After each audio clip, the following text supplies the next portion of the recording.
Mu budde obw'ekiro munnange twalaba Dushahan omufere we Shanghai ng'asazeewo okukola ebintu bisatu mu bulamu bwe ng'era awulira abeyayaanira okukamala era yatuuse okugamba mwana mulenzi kyeyune nti mutuufu byempulira nti bye naali agadde okukola awo nno ne bwe ndifa nga nvudde mu nsi ndisobola okufeesinga abantu be nayisa obubi nga bwe naali mpita maama jjajja saako ne mwana muwala ono Junction bwe nabonyaabonye nnyo ne muttira abantu be bonna kakati ng'agamba ku mulundi guno kambeeko nange ebintu byenkola ntuuka okuva mu nsi ndisisinkana abagenzi emagombe eyo bambi be nayisa obubi bansonyiwe olw'okubaako nange akalungi ke nkoze mu nsi kubanga bukyangambaawo sikolanga akalungi konna ng'akwata kamera waliwo amawulire geeri afunye obulungi ennyo kino kye kimu ku byo ebisatu by'ayagala by'asaba mu nsi muno abifune nga tannavaamu agenda okwetegereza oyo ateeka okuba ng'alina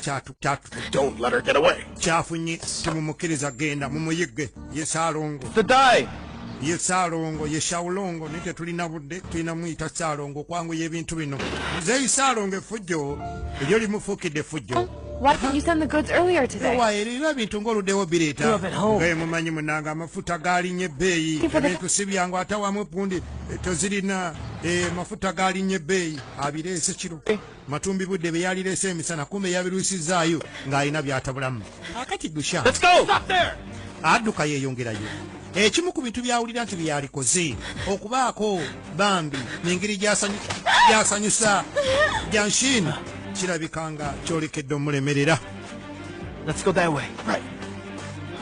kirabika kyolekedde okulema kubanga n'abamuyigga basembedde sasirimulidde kugulu bamagamaga wano wonna tebamulaba sayidi yeeno omusaayi gugenze kutonya omusaayi bino biwandagadde Far so high. I don't think she'll survive. alabika aguddeyo sirowooza nti awasimatukawo eno wala nnyo bidio sasa ate n'ogwa mu mazzi eyo yonna tunoonyeko sayidi eri waaba waali tumufune kumbe nedda wakati mbulumi obungi asobola okutetenkanya bambi n'avaayo eyo n'alyoka ajja nga awenyeggera naye ng'obujulisi abulina ebifaananyi abirina najja butereevu paka wali kyeyune ate kyekikutuuseeko munnange mbakubye ebifaananyi bino wano bifulumye mawulire ga leero basaasaanye balangirire babi nnyo bamutima mubi baagala kusuula Yes Textile Company Factory bagikuba ekigo baagala gisuula akati enkya y'enkya buli kimu kiwedde langi twagikozeseza bulungi bane mawulire malungi ebintu byonna bivuddemu bulungi basobodde okuwa abantu ba bulijjo emirimu naddala abakyala ababeera awaka n'abalala abasobola okukola ebintu ng'ebyo basobodde obalabika nti babafunira emirimu kati baba bali wano kumakya jjukira biri byonna byabaddewo kiro kumakya Chairman ayingiddewo Shao Shalongo. You're interested in our textiles and you want to make an order? Nawe oyagala kola order ng'otukedde bulala. You're joking. Musaaga. You guys have received so many orders. Nga mwafunye zi order nyingi. Fill them. Kumbe nnugu we yagijje yagenza okulaba nga no bagenda kutunda nnyo factory eno eddemu esituke. Ate nga ye yali alina effujjo liri ayagala okukola ku factory eno okujeddiza saako n'okukola effujjo kukaana kawala kano. You'll examine the goods. Baleete kaakati olabye abaakakiiko bennyini ak'abasuubuzi abakyemba obukamasi ne basitukula abo bennyini bajje bakebera omutindo gw'engoye munnange ki ky'otegeeza bwe baze kwekakasa balege engoye bwebakakase nti engoye zaffe teziriimu kabi konna atulabe okakasa The craftsmanship and kakati bano really good. Not bad. Mone basiima asiwabi bannange kiyitirivu nnyo omutindo gwegwo I don't think there are any problems. sirowooza nti lulina obuzibu owange What a generous and kind-hearted person you are. You are too easily satisfied. obuzibu bw'olina ekisa kyakuyitirira ogonda mangu Inferior threats into the cloth. bw'omala gakkiriza temumanyi bizibu biri bungoye ezo Mr. Ta, owange you have no evidence to support tolina bukakafu ku ekyo ky'oyogera That they might suffer a loss. Would you let me take a cloth back for testing. Mwali agadde tweyongere okwekebejja mu ngeri y'ekikugu. Mwemba You should muwakana. have promised one thing. Okay, sure. Okay, tugenda kukebera naye The tusuubize. results show that there is no problem with our clothes. Senga kizuuka nti tewali buzibu. And the toxic dye you mentioned is just N'oyo ddayi simanyi gwogamba alimu obutwa. you used to damage our reputation. Kitegeeza ojja kuba You will. oyonoonye erinnya lyaffe. Resign your position as the chairman of the General Chamber of Commerce. Tusaba naawe orizayininga okuva mu kifo ekyo ky'olimu nga chairman wa General Chamber of Commerce. And I also want you to promise me one thing. Naawe nsuubiza. Once the test proves the cloth We tukakasa nti mulimu obutwa. this textile mill will close down at once. Eno factory tugiggala. No problem. Tewali buzibu. Mr. Wong, Mr. take Wong? the cloth back for testing. Ndowooza tuddiza olugoye luno tusobole okulwekebejja. Ye yaleese akatwa. Right here. Right here. Ye yaleese akatwa kati ayagala okutwala olugoye. Stone. Koye nti nedda tolukeberera wala lukeberere wano. Stone, leeta abakugu. Wolofu olwedde n'abakugu yabategese dda. Move. Hurry. Mwanguwe. Kati aba tannaleeta abakugu Stone abatumya Stone ebiseera ebisinga. Ebintu bya Stone bibeera Man, bya mapigano. Who is he? Musajja ono I don't omumanyi. know him. Simumanyi. Amwegaana gwe yakoze naye eddiiru. everyone. This Why? worker has been delivering dye to our factory. Mbanyumiza ki chairman ono gwe mulaba kalifujjo kalitima musibu nnyo. He brought in toxic dye Yaleese toxic dye. last night. Dye alimu obutwa. Nonsense. Tumutabule mu ngoye zaffe. How could you believe the words of a worker? Lwaki okkiriza ebigambo by'oyo mugwagwa? Yeah, you're right. Oli mutuufu. We should provide some evidence Tuleeteyo ku bujulizi obulala obutayogera. Okugeza mwana atunga ebifaananyi to ebyo. show you meeting with Lao Jiang. Olabira ddala mwabadde mu meeting naye nga mukukuta muleeta obutwa mu factory. Eyo si ye loole. Eyo si ye mwana mulenzi ono. Musajja mukulu. Do you still dare to say that our cloth is poisonous? Era okyasobola okugamba nti engoye zaffe zirimu obutwa. Kumbe Dushahan bwe yamaze okubakuba ebifaananyi n'adduka okusinkana kyeyune. Yafubye okulaba Yes, hello. nti akuba simu mu factory The dye mu textile company. that's going to be delivered is toxic. Bannange dayi gwe babaleetedde langi gye mugenda otabula mu ngoye eri toxic erimu obutwa. Si mulala akikoze esaalongo n'omusuubuzi gwe mukozesa yamuwadde What's the eziteegaanika. matter? Oh, yeah. Gwani ekikulu si nsonga oba nzaani The photos wabula showing Saul's crime sent to the biomatter. ngenda kuba mbatuusako obujulizi bwonna n'ebifaananyi ebikakasa Why? ebigambo byange mbeegayiridde. Eyo kala temugikozesa eri toxic. Dayi temumukozesa ali toxic wabutwa. Wabutwa eri engoye. Hey! Hey! Zo zisigala namu naye abagenda okuzambala. Bagenda kulwala ebimbe Send by'otamanyi. the dye to the factory. Mune dayi bamuleese era tumututte mu factory saawa yakola. Wangi lindako tulabuddwa. Bafunye essimu. Stop it! Baba muyiwayo. Don't move. Oyo mumukwate. The dye is toxic. Dayi gwatuleetedde ali toxic. That's utter slander. Bino byonna byakumpaayiriza. Kuwaayiriza si ye gwe muno mukulu munaffe Chayimaani. Chayimaani. It's such a despicable trick. Nga wakoze ekikolwa kya fujeri y'ezifamire. You don't deserve to be the chairman of the Chamber of Commerce. Toteekeddwa kubeera chairman wa Chamber of Commerce mu butuufu otuswaza. Banekanyi nnyonnyole. I remember you once said, Nzijukira. if you lose, you lose. Lumu waŋŋamba nti if you lose, you lose. The promise you made to us Otusuubiza wano nti webizuuka tuufu ojja kuwanika. and leave the industry. Mbadde nkusaba. Otherwise, Industry we'll ogyesoye. report this to the police immediately. Ensonga enereme egenda ku poliisi. Gwe kawala gwe naawe wolofu. Kale mukama alibalaba emisana n'ekiro. Omusajja mubi nnyo bannange. Nettima Seems that I made the right decision in working with you. kitegeeza nze okukola nammwe nasazeewo bulungi. With you. Era naffe tuli nammwe wolofu. Opportunities to work together. Awo katugende mu maaso. Factory ze ku mutindo. Sure? Yes. Take them to get the goods. Bano batwa kana abaana abazze ng'abakungu okekebejja mu Thank you. bavuddewo ng'ate basuubuzi b'amaanyi. Naffe mutuwe ku ngoye. Twalyose ne tujja. Mutuwe eziwera. Kiwedde. How long deserved what he got? Naye omusajja oyo kyafu. Fujjo limususse. Who it was that tipped us off last night? Naye ani yatutemezaako? Photos. Yagaanye tubuulira amannya. Eddoboozi lyade lya mukazi. Maybe it's your grandfather. Oba From heaven. ayinza okuba jjajjawo okuva mu ggulu.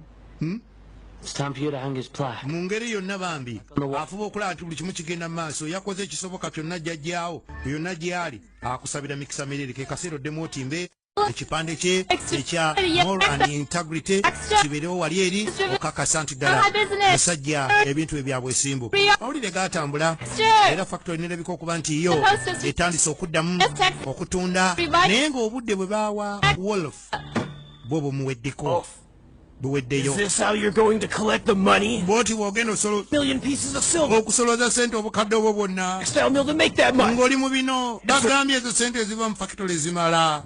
I have another way to get the money. Naye engeri endala. But Uncle Ju, I'm really sorry. Naye I can't tell you for the time being. Uncle Ju, ononsonyiwa sijja kubuulirako. You'd better mean what you say. Kakasa ky'oyogera. There's only 3 days left. Osigaze ennaku 3. Don't blame me for being cruel. Tonnenyanga nti nina ettima. Fulfill your promise. Tuukiriza bye wasuubiza nti awali sente entabuka. Sizannya. Tuve na wanno. Family mubanja yakozesa sente za family. Manya abachina ekikyo bakirina nnyo. Ekika kiba ne business nga ya family ya kika. Ay.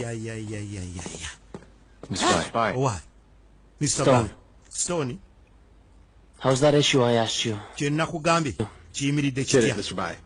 Byonna bibina ono Mr. Bai. Stone yatera okukola ku by'ennwana. Ebya intelligence bibeera na Shugwan. This is the shipping route for the Japs. Wano amaato we gagenda otuukira ag'Abajapani. They plan to bring in a large amount of gold. Bapulaninga okuleeta gold The awera. military, so that they'll be able to bring their drugs into Shanghai. Mukyo basobole okukozesa gold oyo ate okuleeta enjaga mu Shanghai. Over 9 million silver coins. Tusuubira okuba nti gold muyitirivu nnyo asukuluma mu bukadde n'obukadde bwa silver coin. Why wasn't I told about this? Bino nga mbadde sibimanyi. Give me a tip off saying Waliwo eyantemezaako the Japanese would have a huge amount of gold nti Abajapani balina gold. secretly sent to the dock in the coming. Mweyitirivu nnyo bagenda mutikka ku maato. So I asked them to quietly investigate. Kakati kwe kubinoonyerezaako ne mbiwa Stone gwe wabadde busy nga nina bye nkutumyeko. Shortfall? Ky'ogamba. No way. Nedda. This is too dangerous. Kino kiri dangerous. Can't do that. Siso I'm against it. nkiwakanyiza nkigaanye. What do you mean? Ki ky'otegeeza? Are you saying Mr. Bai has to get your permission before he does something? Ky'ogamba boosi waffe Wolof alina kusooka kusaba gwe lukusa okubaako An ky'akola. idea of the current situation we're in? Embeera gye tulimu tolaba nti ya byanfuna. So short of money at the moment. Sente tugenda zijjawa ze babanja famire eno miliyoni zimeka zigenda kuva tulina kubba golodi w'Abajapani. No. Tusobole mubasuuza tuzibeewo ekituli. Obuzibu bwa byanfuna. Stone agamba tugende maaso. Shugwan agamba kiri dangerous era kikyamu tetukikola. Tuwumulamu katono kankome. Oho. Mission eri wano kakongoliro etiisa ekanga golodi w'Abajapani. Bamuleeta olwedde aliko obukumi bw'amaanyi buli Japanese Imperial Army. Ogitegeera mu biseera ebyo myaka egyo. Ebanka. Why wasn't I told about this? Lwaki temwabiŋŋambyeko kuba naye ayina engeri gy'akolamu okunoonyereza ayina intelligence ya kika kya waggulu nnyo. Kati entalo nga zino mission nga zino ateekwa kuba nga yazitegeddeko n'ateekamu okuketta kwe okwetegereza mission ena esoboka oba teesoboke. Is of the goal to make up for the shortfall? Kye mugamba No way. nedda This is too dangerous. kino We can't do that. No, I'm against it. kiri dangerous nnyo tetujja kusobola kikola nkiganye. Are Abajapani you saying Mr. Bai? ku njaga yaabwe ku golodi waabwe kubeerako amagye gali amakambwe. Do you have any idea of the current situation we're in? Embeera gye tulimu ey'ebyenfuna ogimanyi olyoka owakane. The moment. And Uncle Joe is always so ruthless. Uncle Junior omulabye abadde wano abanja sente tetuzirina. Just let him- Ng'ekika nga famire tugenda kwavuwala. Deadline is getting closer. There are only 3 days left. Ennaku zisigadde 3 zokka ssebo. Mr. Bai, Mr. Bai, I have another idea. ninawo idea Say endala. Erigambe. Selling off all the property of the Ye family. You could. Tunda ebintu bya Yes family. What Mr. Bai has now? Kyekiringa kye tulinawo. Abitunde tusasule ebbanja. Tunda factory eri eteredde kati ejja kukola sente.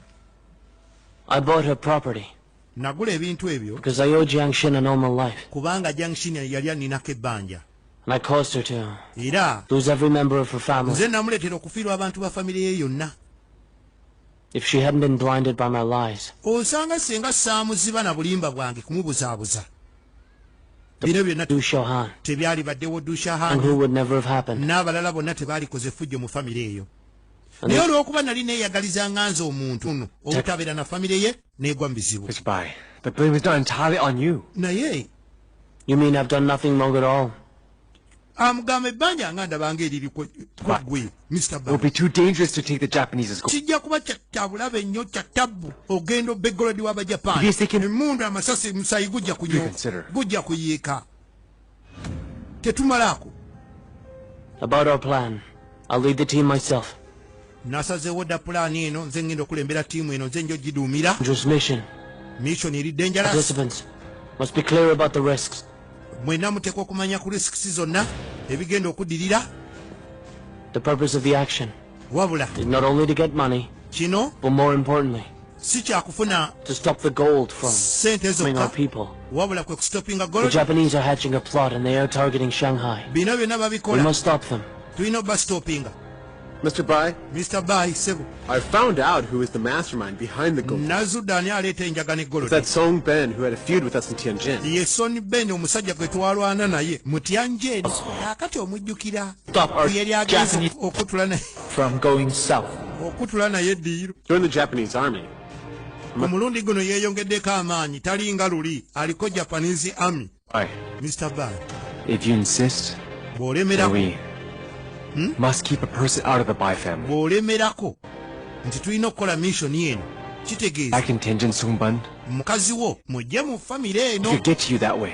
kubanga Now that we plan to fight with him again, Sonny Ben muzibu if he finds out that she has become your wife, bw'anaakizula nti omuwala gwe wamulwanyisaako lumu ate yafuuka mukazi wo ajja mukola ekintu ky'otamanyi Throw her out of the family? kakati ate ogamba omukazi tumugobe Songban, he may not dare to Sonny Ben muzibu nnyo ajja kulumba junction see. You get it? bw'anaalaba nga Get them back together. baakaddiŋŋana Beat them again. Mr. Wolof yakawasa mukazi we Come on, then. amuyiiya Ah. abange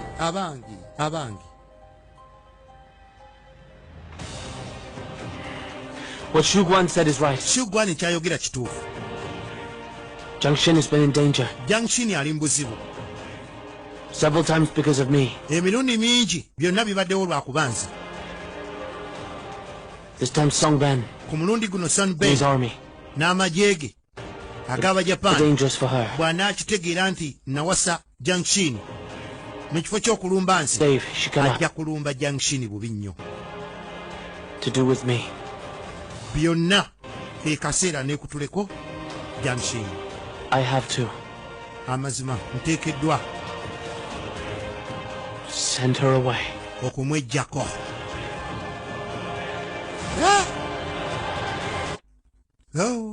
kubanga yategedde nti bw'anaalumba abajapaani n'ababbako golodi n'abakolako effujjo lyonna Sonny Ben oyo Japanese yakuza agambibwa okuba nti ate kati yeeyongera dda amaanyi alina ne Japanese army Japanese Imperial Army ayayayaya ayinza okusalawo obusungu n'abuteeka ku junction kati kisingako omukazi ono mwejjeko yadde ebbali mwekutuleko mwegobeko wetwogerera essanyu weriri wano My lady.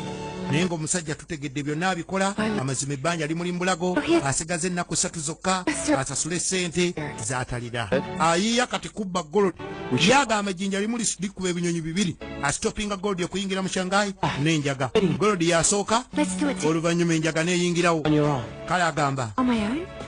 You are the owner's granddaughter. munnange You should do it. What do you think, everyone?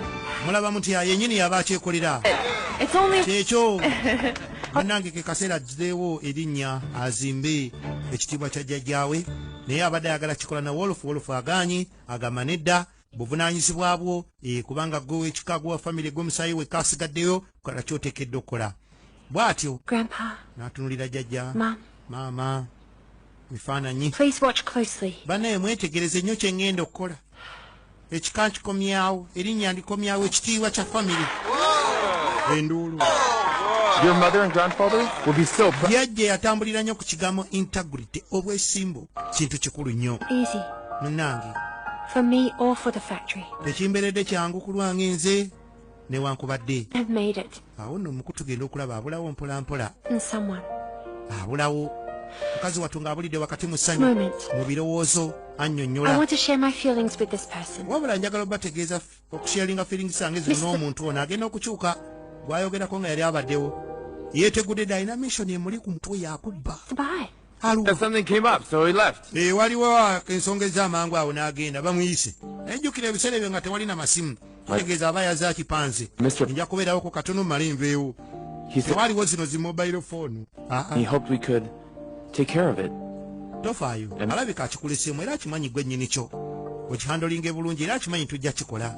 I always thought that Mr. Bai bought your property Akati to nno further his own. bano bamuwa amawulire amalala. But later I realized I was wrong. Munnange okusooka twali tulowooza omusajja ono yaguze ebintu bya jjajjaawo okubyeddiza So- anoonya magoba kumbe nedda. Yes. Teyakomyawo n'ennyumba gye twali tugamba nti tutunde Goodbye. yasobodde oginunula Recently, era n'atugamba thinking nti bw'ova wano oli waddembe okudda ewammwe As weewummulireko happened. oterere entende. but you Kale have attributed your misfortune and setbacks to him alone. olira This may be too heavy a burden for him. kino kyonna okukikola ateekwa okuba nga kimuzitoweredde nnyo naye asobodde okikola. Sente nnyingi zaakutaddemu, Now is to give the business to sente nnyingi zaakutaddemu osobole okukola by'oteekeddwa okukola. and make all the assets of the Najjukira omusajja ono ebintu by'azaakola you and your assets. mu ngeri ng'ey'effujjo The difference between you and those naye ng'ate ekigendererwa kye tekyali kyakumweddiza this crisis. kyamutwala amwagalirwa mpaka. One day when I had the ability to repay this debt, Newankubadde yali musajja freedom back. alabika ng'omukambwekambwe n'obuzibuzibu ng'erinnya lye erigamba nti Musege Wolofu. I'm waiting. Ebigendererwa by'ate tebifaanana We'll continue n'ekyo. the money losing proposition I bought. Yamugamba akole nnyo era afeeyo okulabika nti atereeza buli kintu. Can't you see that's what I'm If you doing? go on doing things the old way, Bw'onoosigala ng'okola ebintu mu ngeri emu Yeah. tojja kufuna rizati za njawulo. for you to ever get Ebyo by'oddiŋŋana by'okola nga tebikuyamba biveemu. give you orders, Kola ekintu You've been- mu ngeri endala childish osobole okufunamu ekyamakulu naye bino byokola bya kito. moment. Yakwata engoye zonna n'azookya mu factory. Way.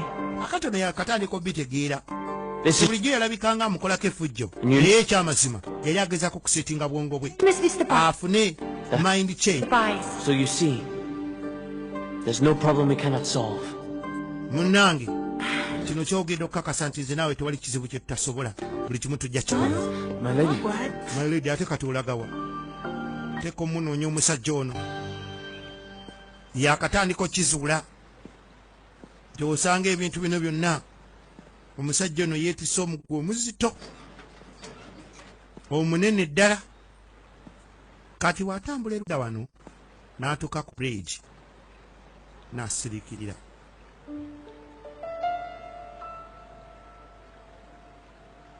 N'asiriikirira nga mutuufu mission gy'ayolekedde Mr. Bai. wabula aba ali wano aba ali wano. Why did you leave without telling me? Lwaki ogenze tosiibudde? My presence there was superfluous. Okubeerawo kwange awo kubadde tekukola nnyo makulu But you've been helping people when they're in need. naye obadde ng'oyamba abali mu bwetaavu From the very beginning. okuva ku ntandikwa. You made up your mind to help me, didn't you? Wasalawo okunnyamba si kyo? Okay.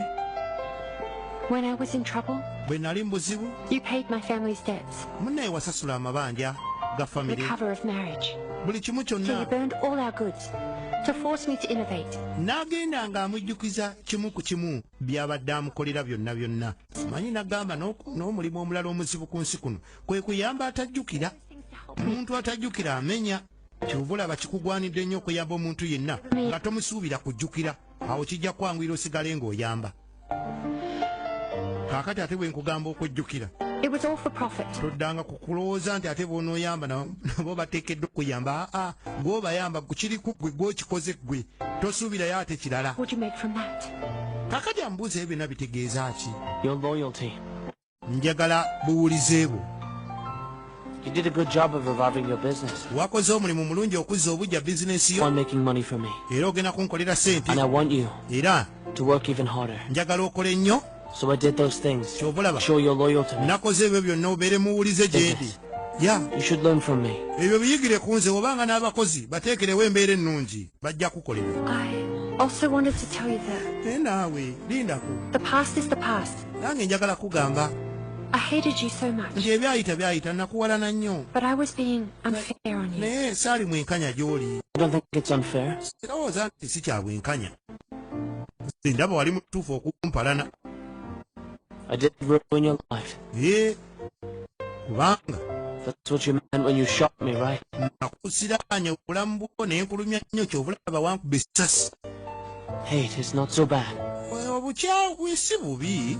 Hate can make a person strong. Kubanga obusungu bukufuula ow'amaanyi. It forced you to go on. Ne bikukaka n'okukuwaliriza okuzzaamu amaanyi okubaako byokola omuntu oyo ng'akunyiizizza okusunguwala n'okukyawa si kwe kubi ennyo omukulu akulungiyiza. Si kubi.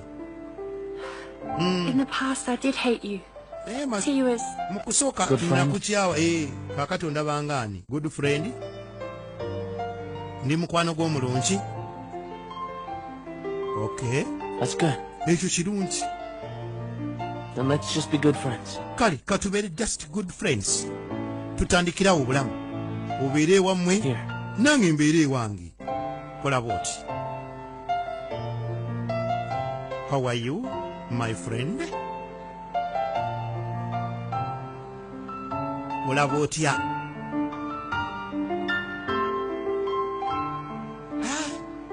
Ebintu byonna bikola mu bwangu. Let's go back together. Naye ndowooza tuddeyo ffenna nga tutambula awo mpolampola.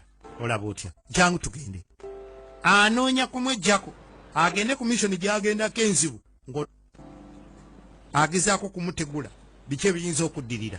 Ebbanja ddene talina ngeri gy'alisasulamu okuggyako okubba ababbi. You were back at home. Asazeewo okubba ababbi. You were always busy working. Anti On tujjukira your business. edda wabeeranga bize sawa yonna ku mirimu. Barely see you in such a state. Kati ate Relaxed. okulabako ng'olirakisinze okkakkanye kyewuunyisa. What about you? Olwo ate ggwe You've been pretty busy. naawe obaddenga bize Running around to connect with people. ng'oliwo okudduka misinde eno n'eri okonekitinge ku bantu batuyambe mu bino na biri. Naawe era obadde Time busy off either. nga tolina kadde kakuwummula. Life really is strange. Bannange obulamu bwewuunyisa. We were a couple. For quite some time after. Twali ffenna okumala akaseera But we've never been together as we are now. naye tetwafunayo kadde kalungi nga kati Been lightning. okunyumyamu Just a gentle breeze. just nga tuwuliriza kaweewo kokka kwe kubaganya birowoozo kwegamba akaseera ako bwe katyo tebaasobola kukafunako. Kitegeeza ki nti naye oba n'omwagalwa munoonyeeyo byo kambiveeko kyekyo. Tugenda mu maaso kaakati bambi bafunyemu akaseera okutambulamu bonna era ng'agamba mukazi wattu nti ebbanga lye baabeerako naye nga balinga abaagalana ate kano akaseera tebaakafunako wadde n'akamu. Mwami yabanga kuddukadduka agoba ssente kudda eno kudda eri naye nga mugala naye bwotyo bw'obadde ebbanga ate bwakomawo gye ndi obadde ng'okonekitinga ku bantu onoonya ssente bibaawo bwe bityo. Maki mukyala Fatima kyewalabye mukwano weebale nnyo weebale kubaako ku Sparktive weebale kutuninga kyonna kye kiri nyongera kugamba nti it's a time kekaseerako. Wow. Kifa Michael abala bannange kifa enseenene zikugira ddala mu mbeera. Mukama akunsaasirire bannange. Biwuka ebiba byakkola ki bannange. Mukama kati batuuka waka onywedde nnyo baagambye balina okutuuka baserebulatinge. Onywedde nnyo komaawo toyongerako. Mr. Bai. Mr. Bai. This wine is delicious. Mane kano kawooma. Mr. Bai, there are two of you. Ate laba mufuuse babiri oyo munna omugyewa. Olwo omanya gumumezze.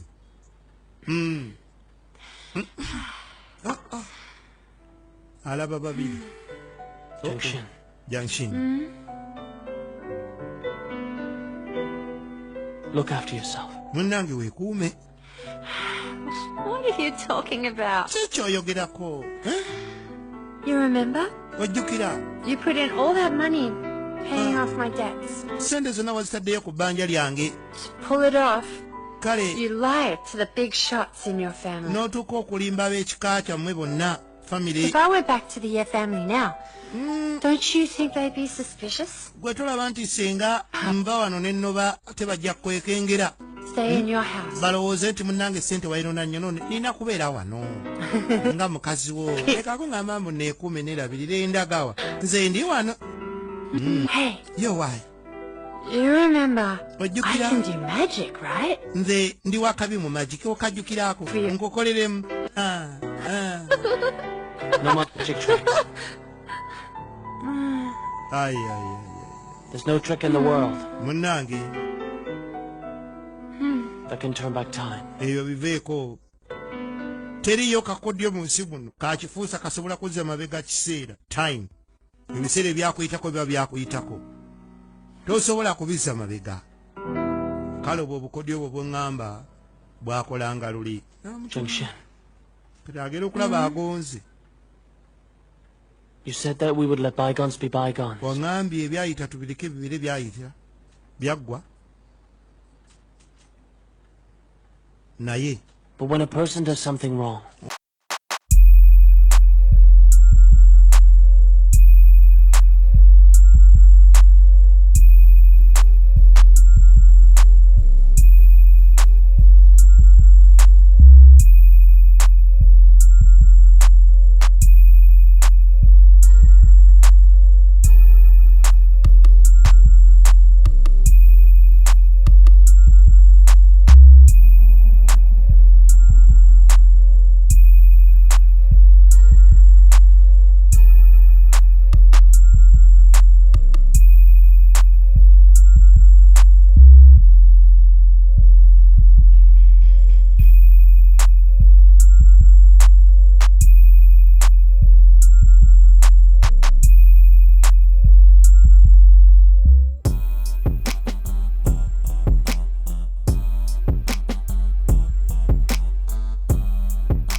I like the new me very much.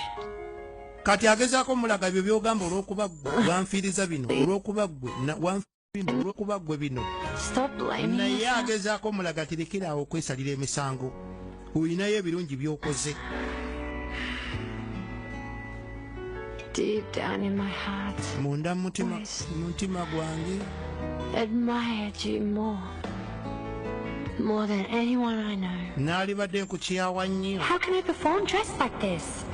n'okusinga omuntu yenna gwe nali mmanyi magician. era ekyo kyali kibaddewo Put it on. naye munnange nzijukira ebirungi kaakati Tell them. ajjukira I dressed you like this. olunaku lwe yasooka okulaba wolof enono nga yali episode 1 bintu byonna twabiraba naye byaddirira asobole okumujja gye yamujja. Jingo. ejjukira lumu baamuwamba Sonny Bini ono yennyini yamuwamba omusajja tunaagendayo mu kuwaayo obulamu bwe mu ngeri yonna.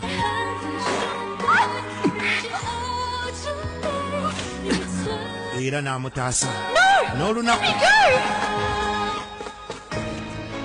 lwe yali alabika okuba nti aluguddemu nga bagenda omutunda mu buddu. mutabani wa Libertieni we yafa byonna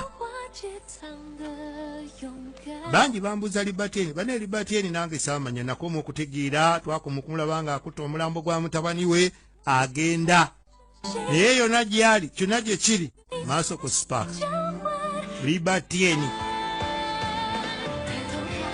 kaakati nno mukazi wattu otulo tumututte. Junction. In the next life, I munnange want you to be mine. obulamu obuliddako nsaba mukama katonda obe wange naye mu buno obulamu obw'omulundi guno nga tuli ffenna ku nsi kuno olwaleero luno bigaanyi naga abo balina endowooza eyo nti omuntu bw'afa ate amala n'akomawo mu bulamu obulala obuddako nebyo nkomerero nti eribaawo simanyi ensi ezikirire bagizingeko sinzira mu nzikiriza yaabwe tekiriimu nnyo. enkya y'enkya ku makya